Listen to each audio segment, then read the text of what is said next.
I'm your host, Annie Bowles, and this is News du Jour.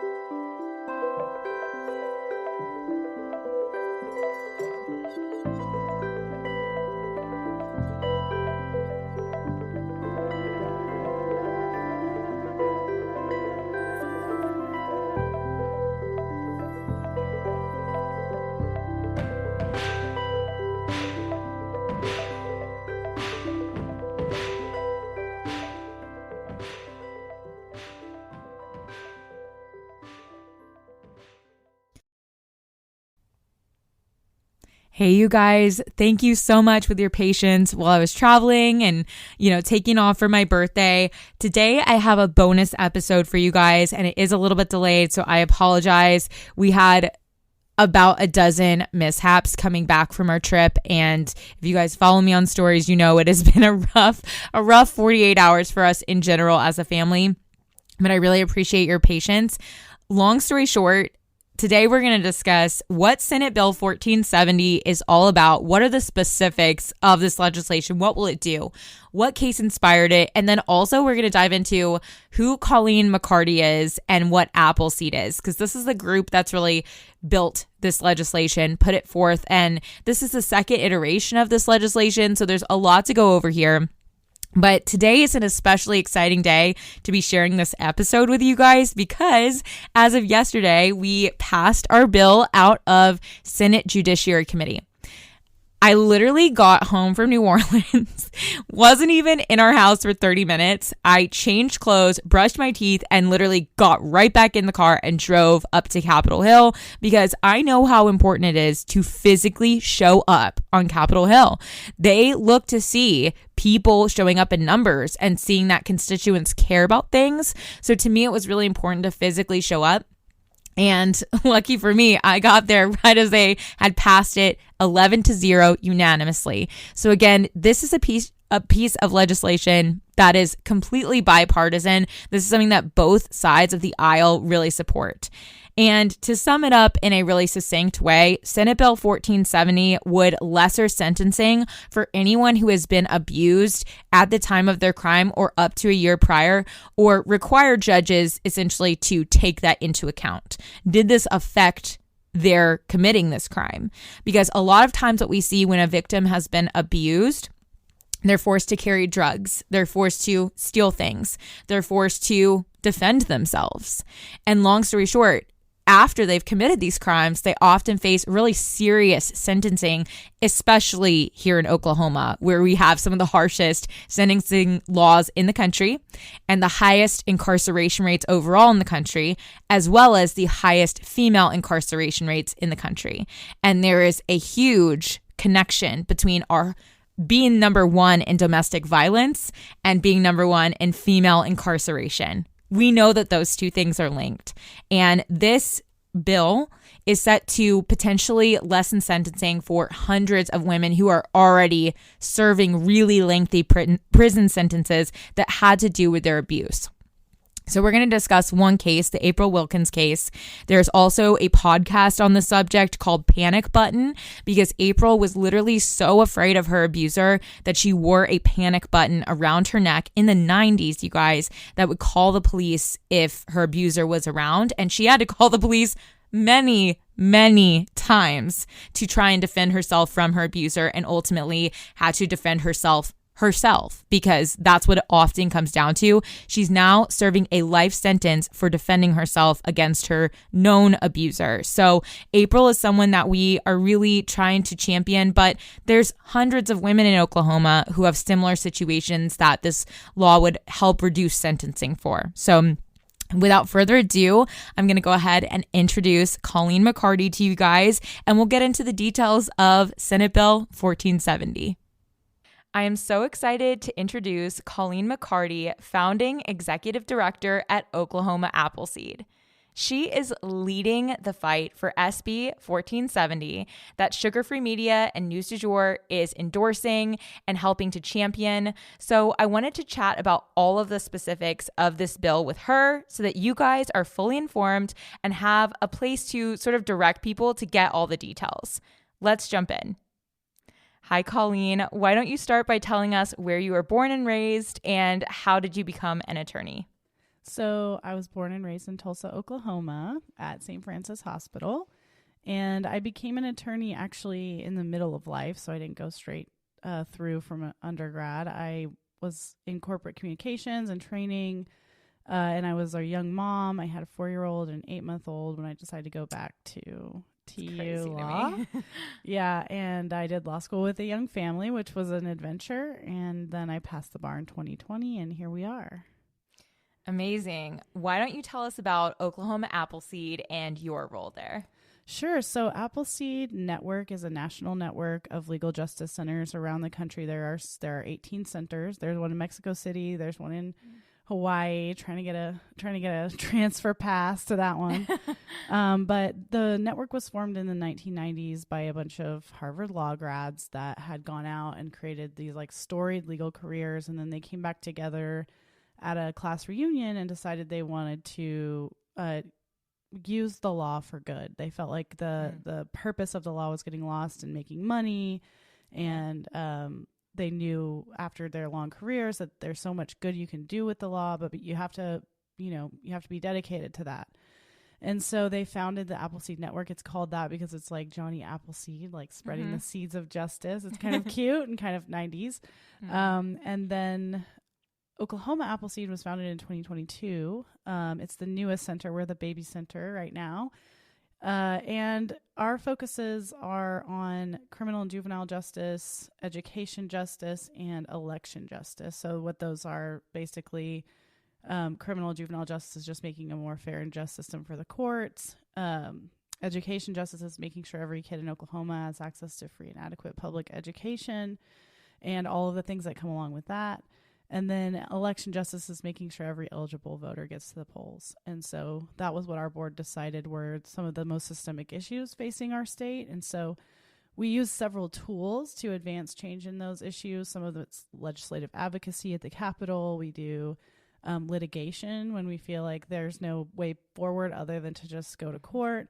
And then we do community organizing and legal research on the issues that we are passionate about. So it's kind of complicated, but once I explain it, everyone's like, oh, I get it. Yeah, well, maybe you can help us like connect the dots between like you going to law school and then ending up in this line of work. Like, did you go to law school with the intention of doing criminal justice work, or how did you find your way there? Even in 2017, there wasn't really a market for what we call public interest law now here in Oklahoma. There were two choices. I knew I wanted to do criminal justice from the very beginning. It was something that was a passion of mine that I wanted to understand at a deeper level. I just felt like I love crime. I love like studying crime, the causes of crime, why people have criminal behavior. I love true crime. We'll talk about that in a little bit. Yeah. And it's always been a fascination of mine. And so I went actually to law school to become a district attorney. I thought I wanted to work on the enforcement side, solve crimes, investigate crimes, put the bad guys away. I looked at it from a very black and white perspective back then. And I thought that, the problem with the system was there weren't enough good people doing prosecution, which I now don't think is actually true. I worked in the district attorney's office here in Tulsa. I worked in one in Wagner, which I really loved. And I worked in the U.S. attorney's office here in the Northern District. I really loved prosecution, and I probably would have gone on to become a DA if it didn't always result, usually, in putting the person in prison. I felt like I was expanding on the circles of harm instead of reducing the harm of what had happened to that person, to that victim. And so often we would tell the victims, we're doing this, you're going to feel better once the person goes to prison, once we get the conviction, and then they didn't. And it was a very hollow type of feeling. And so I found myself kind of like, oh no, there are only two jobs in the criminal justice system. There's being a defense attorney or a public defender, and there's being a prosecutor, and never the twain shall meet, and there is no other job. So I was like kind of scrambling the last few years of law school, like, I know I want to work in criminal justice, but I just don't know if there's a job for me here. And I ended up going to work at a special project called Project Commutation, which is still happening.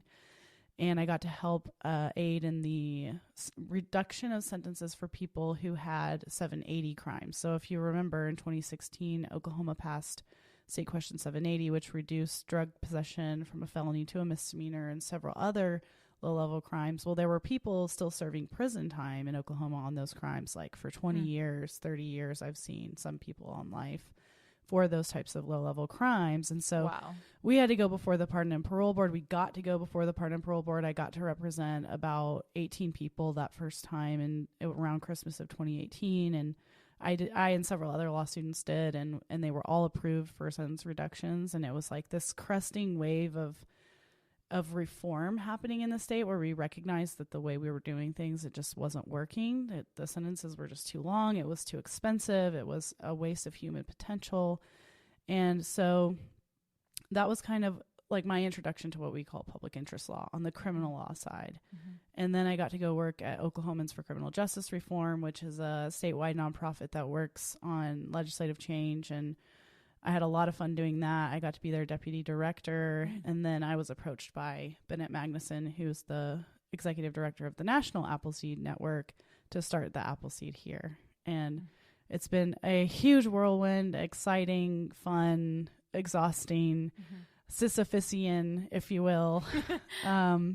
But ultimately, so glad I got to do this work, and I get to do this work every day. I wake up like, I can't believe this is my job. So how did you arrive at doing the podcast for April Wilkens, and what is her story? I love telling the story of how we came across this case. It's super emotional for me because it was right when we were starting Appleseed. I didn't have any projects. So I was sort of looking for what our impact was going to be. I knew we needed to work in criminal and juvenile justice. I just was sort of like examining the space and what needed to be changed. And my friend, Leslie Briggs, who I went to law school with, approached me after she saw an article in the paper about Appleseed opening. And she said, hey, would you ever work on this case? I got introduced by this case by a lady named Ashlyn Faulkner. She's my friend. She's an artist. Her best friend growing up is the niece of a lady named April Wilkens, who's in prison. Now, I get approached by cases and people from prison all the time. It's not something that's like new to me. I just got a letter today from prison from someone I don't know. So it's not like something that I take lightly, because I know we only have so much capacity, and also I hear a lot of stories. And I go and I check the facts, and a lot of times the stories that I hear aren't always 100% true or verifiable. And so I try not to get excited when I hear stuff, especially after 25 years. Things kind of get through the telephone line, distorted or contorted. And so we found, we got to talk with Amanda and Ashlyn. They formed this group called Free April Wilkens, and they had a little bit of a social media presence, but not much. And April had kept a blog that she has Amanda post out in the real world. And so I started perusing through the blog and reading the timeline. And like the thing about April that's amazing, and that I don't think anybody really appreciates, and Amanda, her niece too, is that they're incredible documenters. Like every single thing that she alleges is documented by fact, by a piece of paper. Well, am I correct in remembering that she was a scientist? She was a prosthetist. So, and she's also, what is it when you, like a nutritionist. So she's a very healthy person. And I'll get into what happened here in a second. But yeah, she used to do prosthetic limbs in the 90s. She was like crazy. The guy who made Luke Skywalker's hand. Like she was him, but in the 1990s. That just seems to me to be a person that like would document a lot of things. Yes. I would like be focused on details and things like that. Yes, so. She very much is. She's a super high IQ person. She was advanced. She graduated 3 years early. Like she was, academically advanced from very early on, and that's just a part of her personality. But Amanda is a librarian, so you compile the two of them, their forces combined, and it's really get out of their way. Amazing. And so I start clicking on documents, I start reading trial transcripts, I start looking at this and that and parole letters and all the things, and every single thing about her case was verified. There was never a time I came across something that she had said or she experienced that wasn't true, which is a very rare experience for me coming from the post-conviction side. And so, you know, normally I can talk myself out of taking a case by looking at some of this stuff and like, oh, that's a bad fact. Oh, that's a bad fact. I can't, now I can't take it. Right. So I expected that to happen while I got into the facts with April's case. And instead I just really got obsessed with it and like just kept digging and digging and digging and reading. And it is insane. Like it is really insane. And, we were facing this legal problem with her case that essentially she had just gone up for commutation and been denied. She didn't have a parole hearing coming up for a long time. She's exhausted all of her appeals at the point when we started looking at her case, and legally there was really nothing we could do. And even for me to say that is frustrating, like knowing that someone in her situation, there was nothing we could do. And I just kept going to bed at night thinking like there has to be something. And I've always been a true crime podcast listener. Yes. And I can't, at the same time as us being more serious about taking her case potentially, I started listening to a podcast called Believe Her, which is about a lady named Nikki Adamando in New York. And it's incredible. The lady who does her name is Justine Vanderloon, and she's a journalist, and she goes really deep into it and really humanizes Nikki and her experience of trauma, and it flips the narrative of true crime on its head because it's like the woman lived. You know, every other true crime story, it's about the gory dead woman's body and what could we have done to prevent it. And now we're talking about, well, the woman lived, but she's in prison, because those are the only two choices for women. You're dead or you're in prison. Right. In these situations. And so what happened with April's case is she was dating a man named Terry Carlton, who was the son of a famous car dealer here in Tulsa. His name's Don Carlton. And Terry was raised in wealth. He never been told no, really.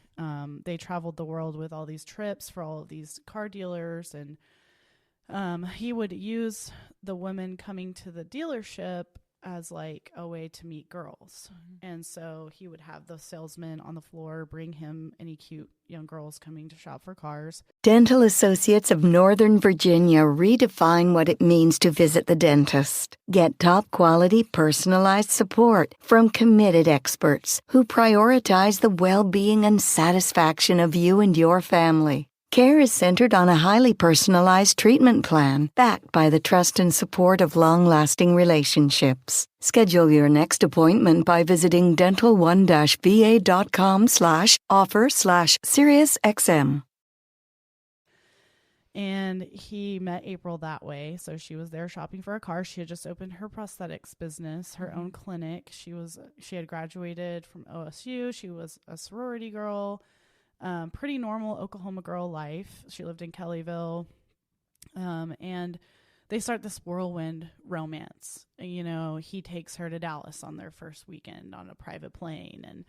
And they go out to the clubs and popping bottles and just a lot of romancing and sort of love bombing type of behavior. And April had a young son from a prior marriage at the time. And so he would be with his dad, and she would go, you know, out with Terry. And the first 5 or 6 months of the relationship were fine. And then he proposed to her around Christmas of the same year they met. And she said yes. And then things start to kind of deteriorate after they get engaged. I don't want to tell the whole story, but essentially over the next 2.5 years, she becomes a victim of very systemic and methodical abuse. Strangling, sexual assaults. She got hooked on meth because he introduced her to it. Stalking, very, very bad stalking. So he would knock the doors down. He would take the doorknobs off. He would show up in the middle of the night, and he had a very distinctive car sound because he loved cars, because of the family being a car family. And so the neighbors would always know he was there. He would get there at like 2 a.m., start screaming and yelling, breaking stuff. And then, you know, they would call the police and he'd be gone before they got there.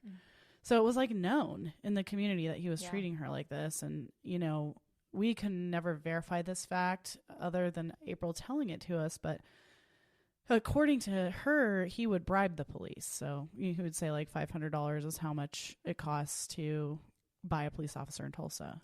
And what's important to understand, I think, in this story, which, by the way, all of this is documented in much greater detail on Panic Button podcast. That's Colleen's podcast with Leslie that she mentioned. But also, it's important to understand that the Don Carlton family pays for a lot of media ads in Tulsa. Tulsa is a really small, intimate community.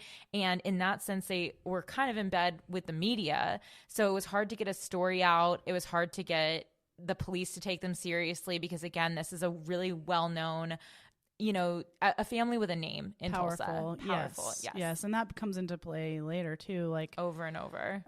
The final altercation between the two of them is just this harrowing sort of back and forth, her trying to get him. She goes to his house after he's had her involuntarily committed to 2 separate mental institutions over 2 months.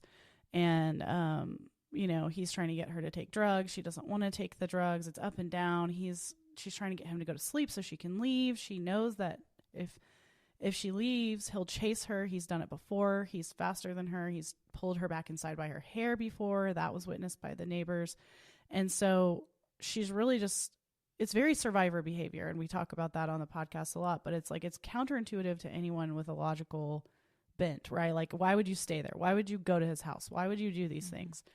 And a lot of it is just this PTSD trauma reaction of thinking that your abuser is all powerful, that he's going to control everything that you do, that if you wait for him to come find you, you're just a sitting duck. And so I might as well go to him and poke the bear because eventually it's going to come on me even worse if I don't. Mm-hmm. And so, she is able to hide his gun in one of her back pockets. She had on like a biker vest, and it's back in the 90s. It had these 3 bottles, like pockets that were for water bottles on the back of the vest. And she hides the gun in one of those. And she's downstairs cleaning his needles that he was using for intravenous drug use.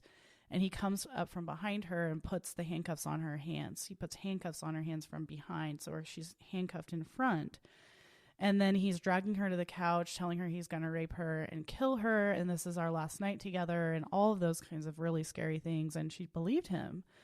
And when he looked away for 1 second and she reaches behind her, grabs his gun, he turns around and sees her with the gun, becomes visibly enraged, starts lunging at her, and she empties the clip, and he is shot 8 times. It's a tragic, tragic story that never should have ever gotten that far. And his life was ended that night, and she was prosecuted for first-degree premeditated murder.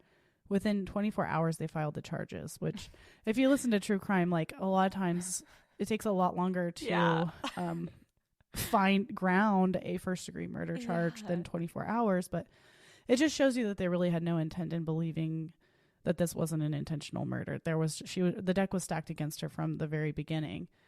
And the fact that he was a powerful man, his father was powerful. Shortly after the murder, he started donating to the campaign of District Attorney Tim Harris, which all of that is documented. And then that sort of undue influence becomes the nail in the coffin, right? She goes before a jury. She had a credible claim of self-defense. She had a credible claim of battered women's self-defense. Mm-hmm. And it still doesn't matter. They convict her. They really don't believe her. And they feel that she should not have shot him so many times. And they feel that she shouldn't have gone there that night. There are a lot of things that people think about her behavior. Mm-hmm. A lot of the magnifying glass always goes back on her, what you should have done differently. But she's been in Mabel Bassett Correctional Center for 26 years. Mm-hmm. And she's gone up for parole 4 times, denied every time, denied for commutation. She's really got no other pathway out other than doing something like what we're going to talk about with this bill. Yeah, so I definitely want to shed some light for anybody who's unfamiliar with true crime, or domestic violence. Domestic violence victims do return to their, abuser for a lot of different reasons at different times. And I think it's actually so much more common than anyone understands that someone might go to their abuser and try to reason with them, especially if they're being stalked, and try and, just ask them to stop. I don't think that that's unreasonable, knowing what I've learned about true crime over the years, that this happens in pretty much every domestic violence situation at some point. So if you're someone who's familiar with that, area, of expertise, you understand this is totally normal behavior given the domestic violence that was so pervasive and the stalking that was so pervasive here and well documented. But I feel like, that's just something that the layperson wouldn't understand. And the jury members in April's case certainly did not understand that. No, it was 1998, 1999, Tulsa, Oklahoma. I mean, we didn't know anything about trauma. We didn't know anything about addiction. We didn't know anything about love addiction or any of those things that we know a lot more about now and could have more easily explained some of these behaviors. And if she had been tried now, I 100% believe she would have been 100% acquitted.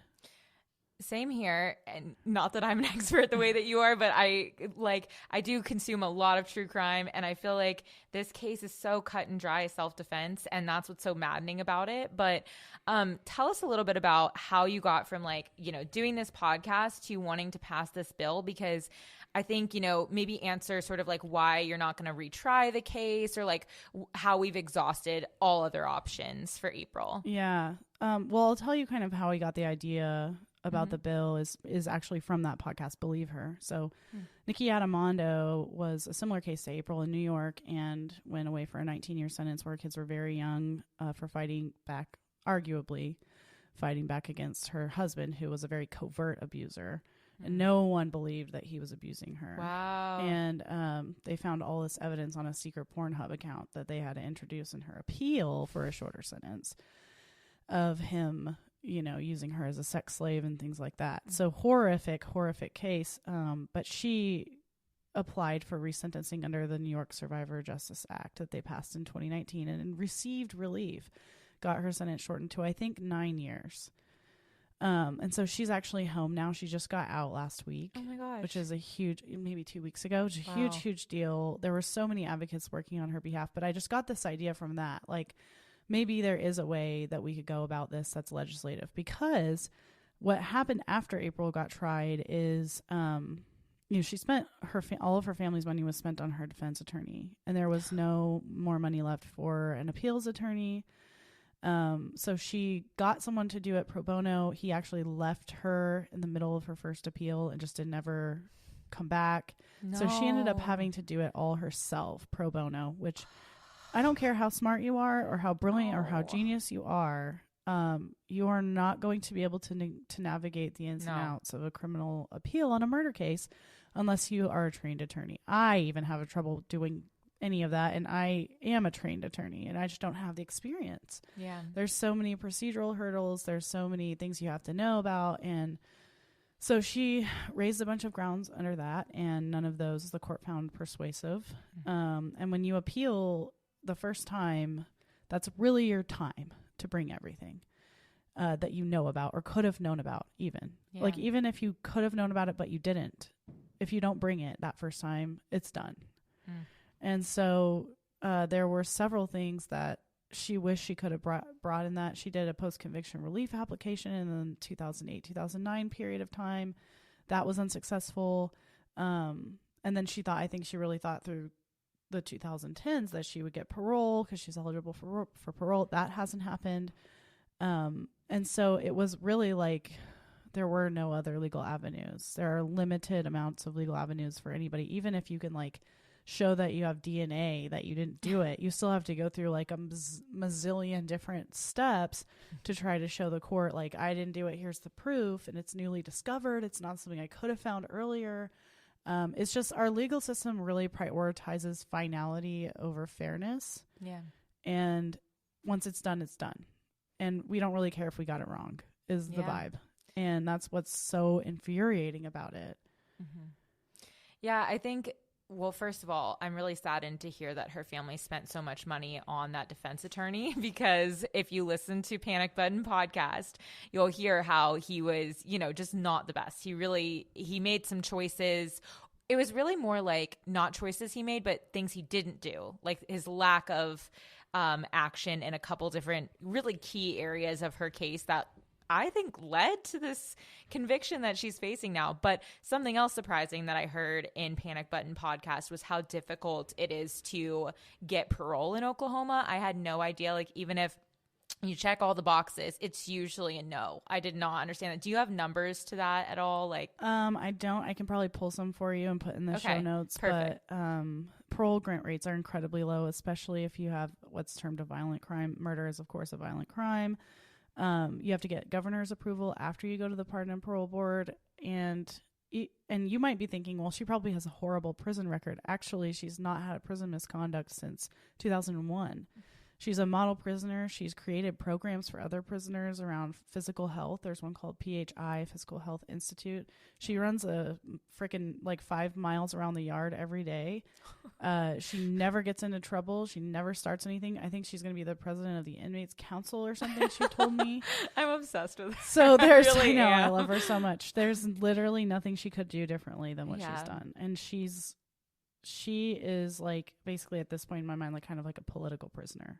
Yeah. Because it's what else? That's what it feels like. Yes. Especially given the family ties and their ties to politics and the media. It definitely, it's such a sort of campaign against her in a lot of senses.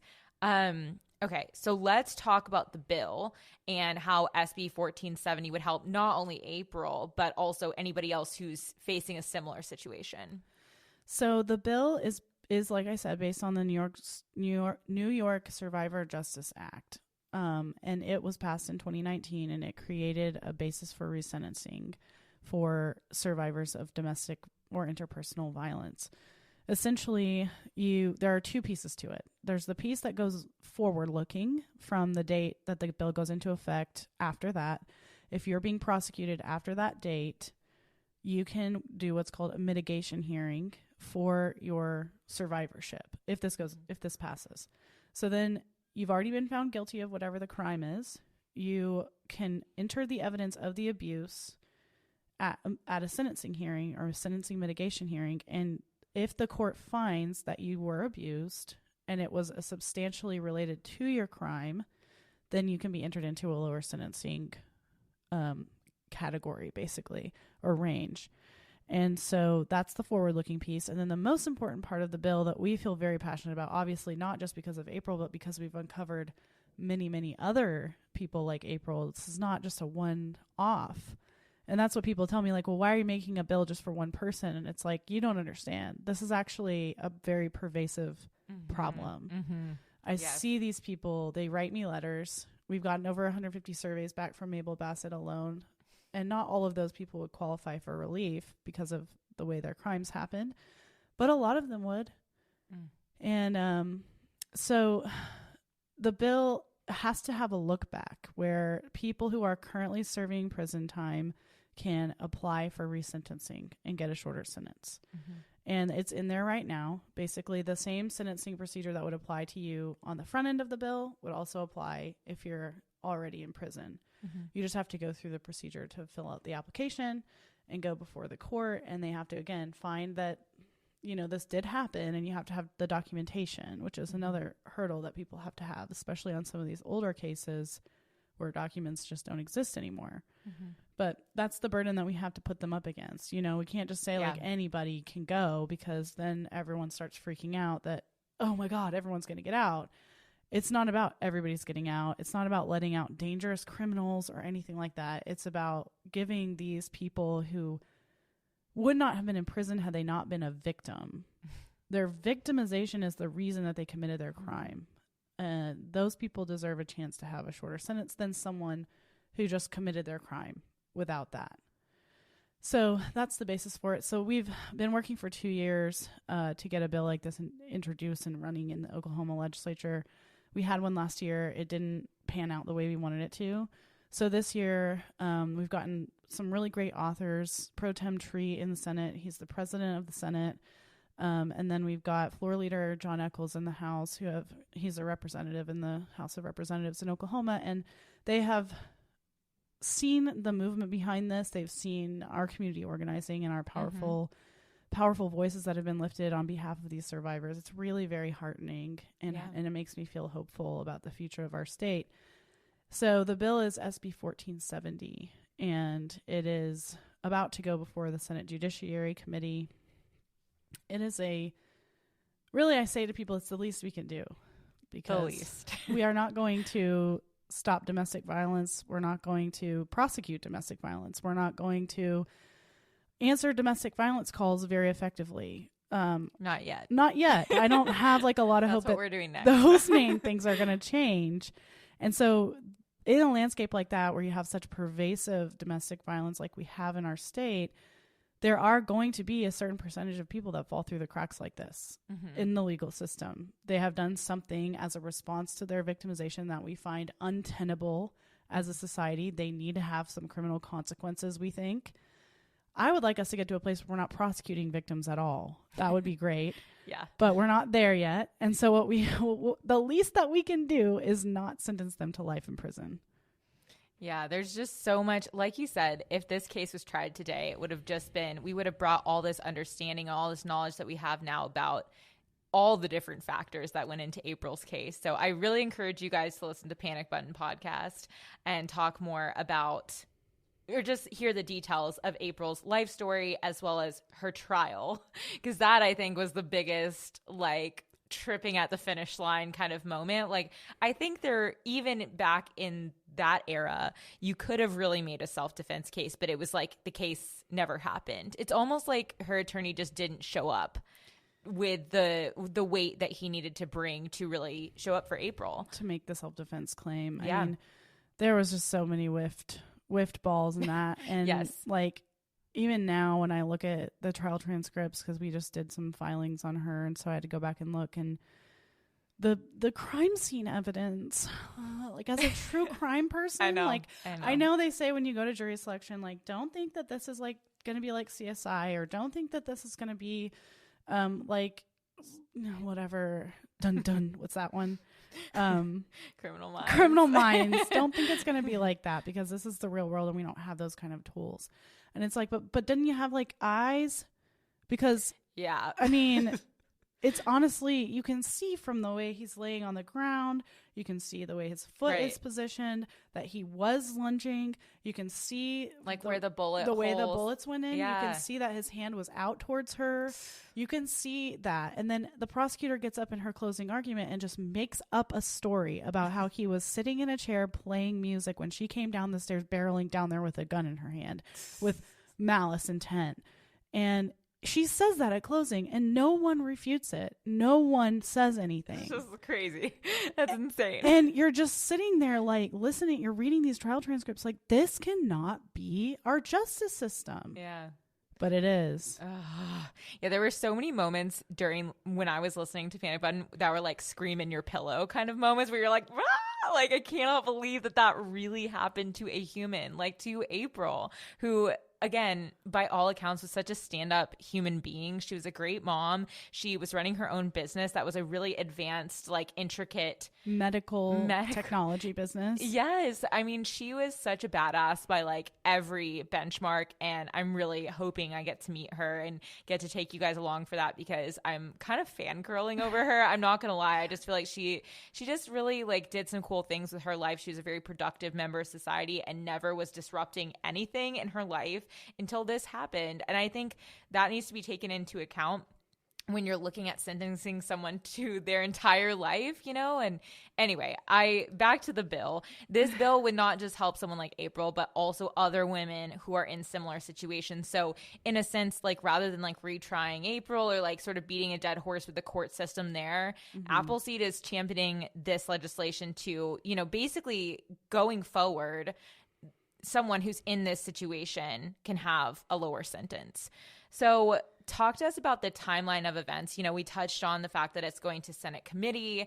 I'm going to have a timeline graphic on our social media, also on the websites, but let's just like lay out for them in the podcast episode what hurdles this bill has. Yeah, so it's really crazy when you're living in a world where passing a bill is easier than getting relief in a court of law, because normally it's just a one-off. You go to court, you get your ruling, and you're done. But in Oklahoma, our courts make everything very difficult, and so we're in a position where we actually have a better shot at passing a law than getting relief in court, which is crazy. But it's still not easy to pass a law. Lots of hurdles. We have what's called a bicameral legislative system. Every state in the U.S. has a bicameral system. That means there's a House and a Senate, and everything in a bill that is in there has to pass as it is, both the House and the Senate, to make it to the governor's desk. So any changes that ever get made, those have to go back to the opposite chamber, get approved, go back again, and then to the governor. So it's a very frustrating process, and there are about 1 million ways to kill a bill and only one way to pass it. Mm-hmm. But that being said, it has to go to Senate committee because it's originating in the Senate. The Senate author is Pro Tem Greg Treat, and it's going to go before the Senate Judiciary Committee here in the next week or two. We think probably next week from this recording, but I don't know when this is going to go out. And I also don't know when that date's going to be. But it just goes before a committee of, I think, 10 or 11 people, and we have to get the majority votes of those. And then it gets scheduled for a floor vote in the Senate, which we have about 50 members in the Senate, and we have to get a majority of those. And that has to happen before March 29th. 12th? Okay. March 12th. Yeah. Maybe. I don't have the timeline up, but I'm sure that's right. We'll the exact dates in the timeline. Let me see. Or you can just strike me. I have it.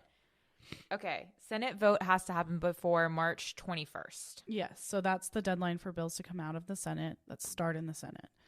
Then you basically start over again, and you go, you enter into a House committee. You get assigned to the House committee. Mm-hmm. You have to pass the majority of the House committee. That has to happen before April 12th. And then you have to pass out of the General House, which is about 100 members, closer to 100 members, before April 25th. Mm-hmm. And those are the general session deadlines. And then it goes to the governor's desk after that. There are some more complicated things that could happen to the bill if people believe they want to change things about the language. They want it to go into what's called a legislative conference, which can go all the way to the end of May. But we're really hoping that doesn't happen, because that happened to us last year. And I really feel good about where the language is at. A lot of people are very happy with where the language is at. So I don't anticipate us having to do that. I'm hoping we don't have to, but again, things can just sort of happen. Mm-hmm. So these committee meetings, Colleen was explaining to me, are like almost more pivotal. Obviously, the vote is how it actually gets passed, and that's where there will be more of like press hoopla and things like that. But the committee is where the first iteration of this bill was actually killed, because they were getting hung up on the language and they wanted to take out some of the most important pieces of the bill. So this is actually the second iteration of this legislation, and we're hoping that we're going to be watching those committee meetings, basically. So if you guys are following along with this, definitely pay attention to those dates. And then also, I think you were saying that Governor Stitt's wife is working on a lot of domestic violence related things. And so she's kind of hopefully going to help, put a bug in his ear about getting this signed. Sarah Stitt, First Lady Sarah Stitt, has been very active in the second chance area of policy. So she has an act actually named after her that passed a couple of years ago, the Sarah Stitt Act, that ensures that people leaving prison can have all their documents, all of their training records of the occupational training they've done, and they can have an ID when they leave, which is very important. And so she was the namesake for that bill. When we were getting folks commuted back in 2018 and 2019, she had a second chance career fair outside of Eddie Warrior Correctional Center, full of like jobs that they could just walk straight out and fill out an application for. So she's very passionate about.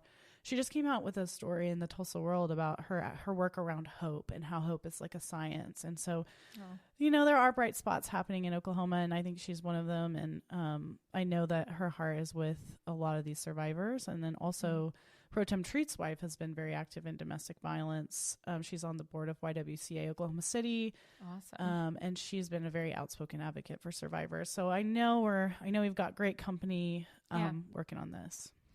Yeah, so stay tuned on those dates. And then I'm also going to be posting a graphic with all of our advocacy days, those are opportunities for you guys if you're in Oklahoma or wanting to travel here, where we will meet at the Oklahoma State Capitol to kind of rally support around this bill and maybe knock on some doors and talk to legislators. We do have lobbyists that work through Appleseed to help champion the bill, and they're professionals at it, but we can always do more to show our legislators that we are watching this bill and that we're wanting it to get passed. And that we care, that yes. we really, really care about what they're doing, and that we see them doing something good, and we thank them for doing something good. Yeah. And we just really need them to maintain the spirit and the letter of what the intent of this is to help not just survivors going forward, but those who have been in prison for decades.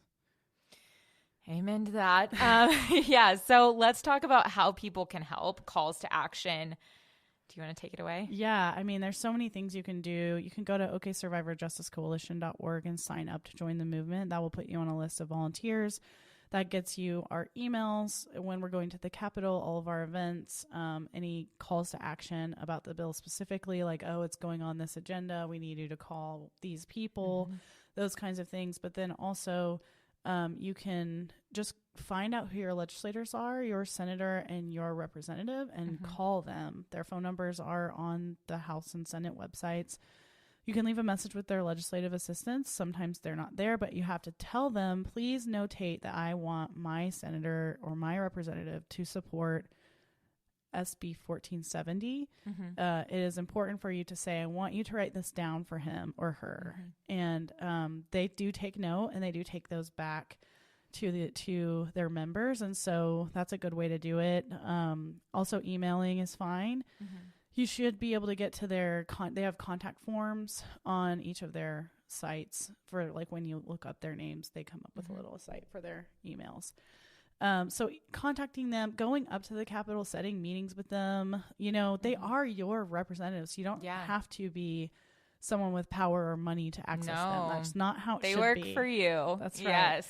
And I go up there a lot, and it always is a little bit disheartening to see, the same 50 or 60 people up there every day. And you don't see your average citizens kind of going up and telling them what they want to hear and what they want to see.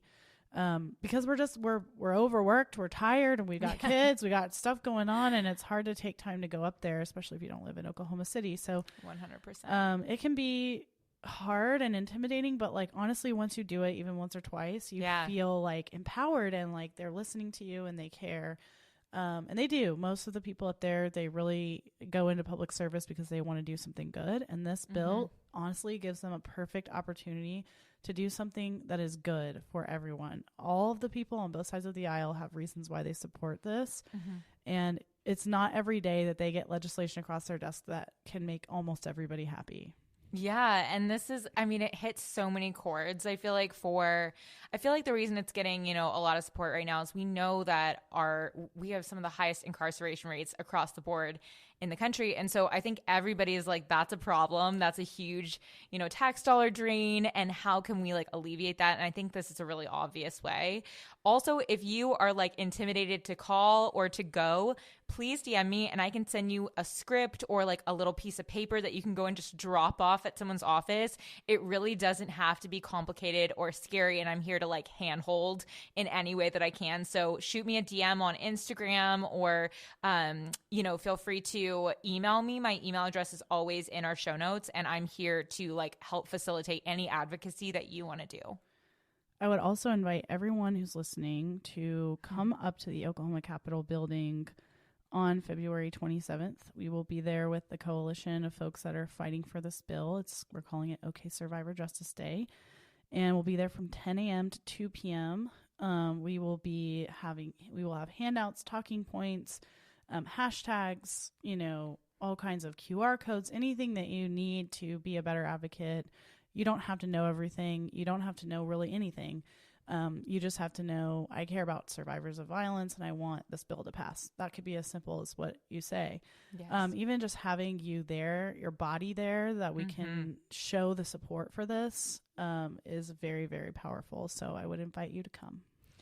Yes. And I also wanted to touch on, obviously, this is not going to be the last piece of legislation or last piece of work that Appleseed does. So how can they plug into Appleseed's community and follow future campaigns?